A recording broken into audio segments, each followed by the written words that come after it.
When you're looking at any in-play sport, you should do a thing called windowing. Now, I've never heard anybody refer to it that before. You could call it chunking as well, I guess, as well.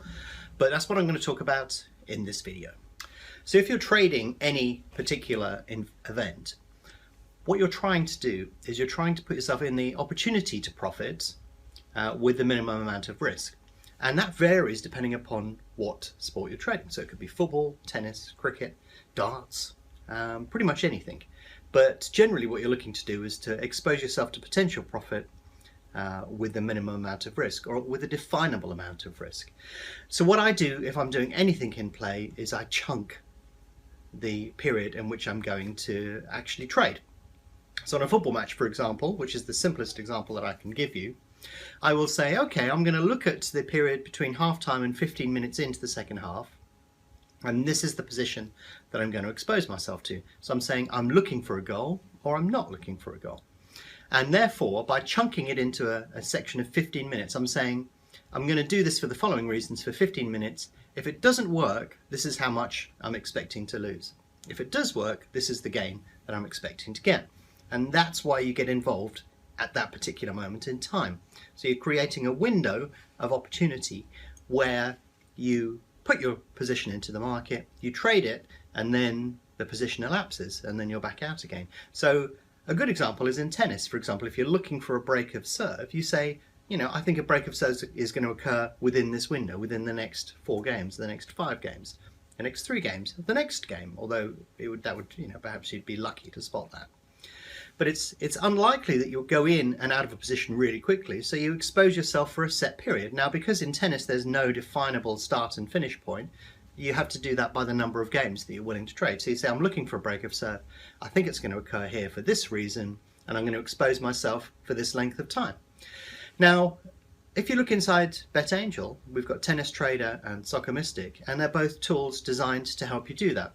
So you set up a defined entry point, you set up a defined exit point, and you're waiting for something to occur within that period. If it doesn't occur, then that's your trade over for that particular period. And by setting up windows, what you actually do is create a definable structure to your trading, and that's so key that you need to get involved in a trade for a particular reason, and you need to get out of a trade for a particular reason.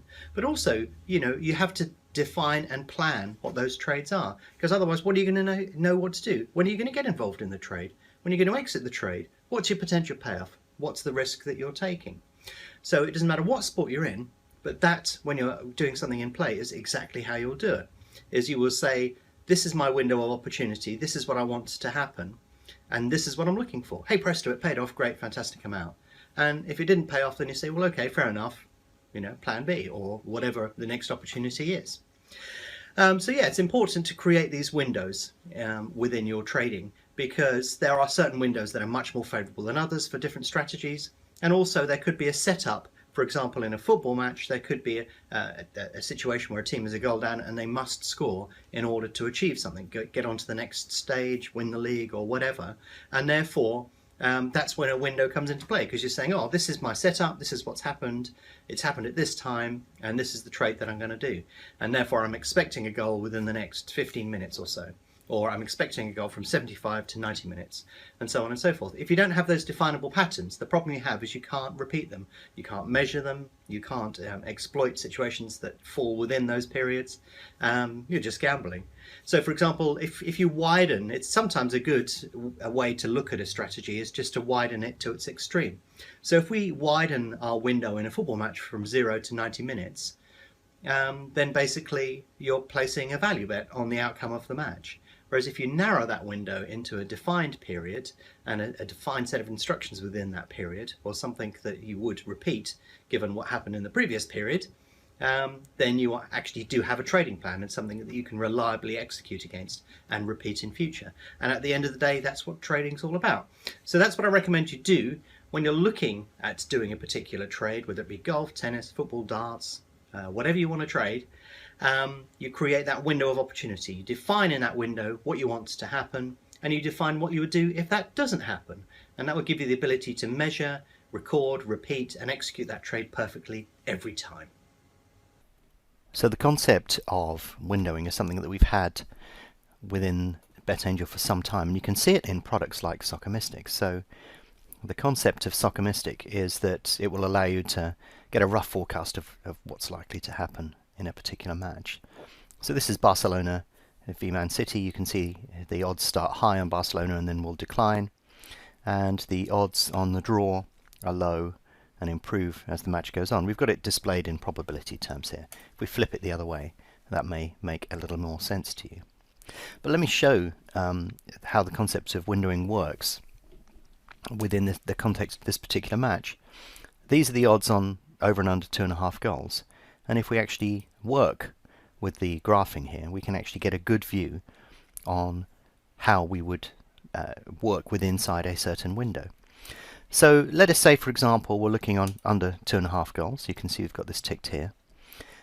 This is basically saying the chance of under 2.5 goals rises as the match goes on. That's pretty understandable. And in terms of where the odds go, then the odds fall. As you know, they would start at 3.2 and they will eventually end up at 101 when the match ends. So if you look on here, we've got the Soccer Mystic profit line, and if we plot that on unders, what this is basically saying here is that this is the price at which it starts. So anything above the line is lay value. So in other words, you know, at the moment you can see there's nothing above the line at the moment, because we're basically forecasting it's going to end 0-0. And therefore anything below the line is back value. So it's saying, you know, back it at this point and you will make profit at some particular point during the match. So let's say that there's a goal after 25 minutes. Then can you see that changes things around a little bit?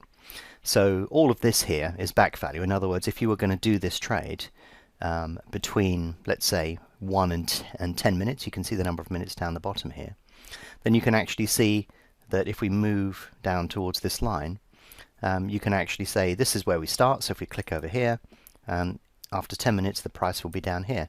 So can you actually see it says start time here, these are the odds, the time we exit is here, these are the odds, and the difference in time is 10 minutes, and you've made 61 or 0.61 of whatever your stake was. So you can see that there's your window, there's your 10-minute window, and this is the potential payoff. So all of this is below that line, so that's indicating all of this is back value. You will profit if you're in the market and you back at the start of this window and you exit at this particular point. You can see all of this is back value. But of course what this is effectively saying is that the score is going to be 1-0 to Barcelona at some point. So let's say that they score 2 quick goals and see how that affects the graph. So can you see that again, up until the point at which the goal goes in, there's back value, but for a period of time there's quite a bit of lay value in there as well. So if your window was between 1 and 60 minutes, you can say, okay, we're going to back here, and then we're going to exit the market at 60 minutes. So we'll see where the line is at 60 minutes. It's about there. So you can see that in effect we would back at this price, we would get out of the market at that price, and this would be the potential payoff. So effectively what we're saying here is not that there's going to be a goal in 25-26 minutes. You're saying there will be a goal, 2 goals between 0 and 60 minutes, and that will create this lay opportunity up here. So instead of backing here, you would say that you would necessarily lay at this particular point, because the differential you can see is 3.15 to 3.55 or thereabouts. Now, because many things can happen within a match, it's tough to get this absolutely nailed on, but you get an idea. It's telling you or giving you a hint at where the value is with this particular strategy. Now obviously if there are 3 goals fairly early on, then you can see that over 2.5 goals occurs, and then that's it. So we're playing around with various scenarios here, which is the way that you would use a tool like this. And if you wanted to do 3.5 goals, then you can adjust the number down here to the target number of goals, and then you can actually play around with the concept from there, and then you can see the shape of the market. The different windows of opportunities that you create will have a potentially different payoff. And within BetAngel we also have the Tennis Trader tool. So Tennis Trader is available here, Soccer Mystic is here, but they both work in the same way. They project forward to give you the odds at a certain period. You can play around with the scenarios, whether a team is a goal up or goal down, a tennis player is a break up or a break down, and then that will put you in a particular window where you can decide, well, this is what I'm going to do and this is why I'm going to do it, and this is the potential payoff, and this is the potential risk that I'm going to take. But this is why these tools exist. They're there to frame that opportunity for you.